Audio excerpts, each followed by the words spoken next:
To best cut and drill large sizes, the slab must be positioned on a table with aluminum profiles to provide a stable, flat, and non-flexible surface. Position the tool on the slab where the cut is to be made and secure it with the suction discs. Start by cutting 5 to 10 centimeters of one end of the slab, and then complete the cut along the entire edge, applying the same pressure as you advance. Using special cutting pliers, first on one side and then on the other of the cut, apply progressive pressure by turning the special knob, and in this way, complete the cutting operation.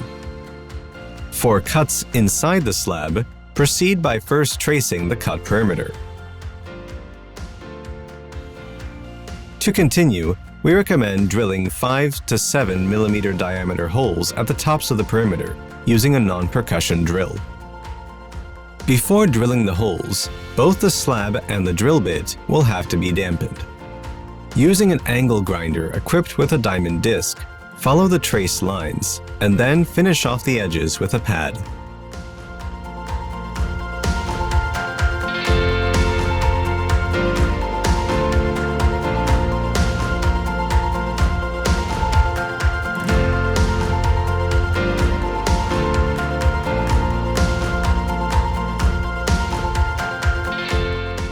The circular holes must be wet drilled using diamond wheels. Cut the surface at an angle of approximately 75 degrees, then straighten the drill. For holes smaller than 1 centimeter, simply use a drill without percussion.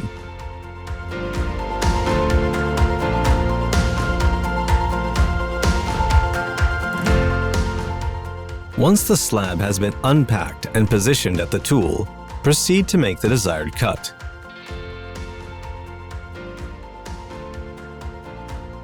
Using a bridge disc, the recommended cutting speed is 0.1 meters per minute. Use discs suitable for porcelain stoneware operating at least at 1.5 meters per minute.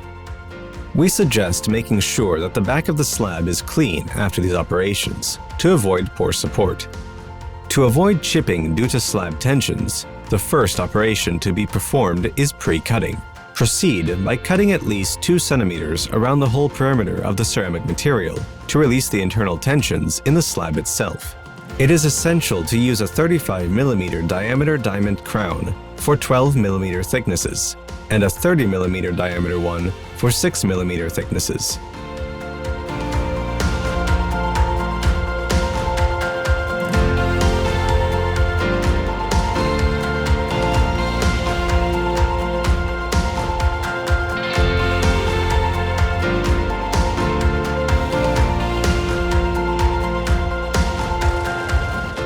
The Waterjet procedure is similar to the previous one.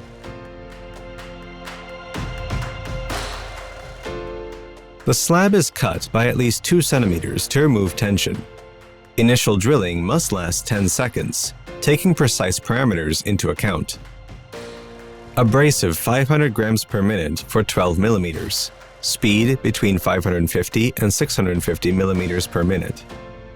Abrasive 400 grams per minute for 6 millimeters, speed between 800 and 900 millimeters per minute. Abrasive 500 to 60 grams per minute, speed between 350 and 450 millimeters per minute for 20 millimeters. The pressure of the water coming out of the nozzle is 340 megapascal. Some clarifications will be needed. The slats that serve as supports must be in perfect condition, with as little separation as possible. The distance between the nozzle and the slab must be 4.5 millimeters for all thicknesses, in order to maintain the precision of the hole.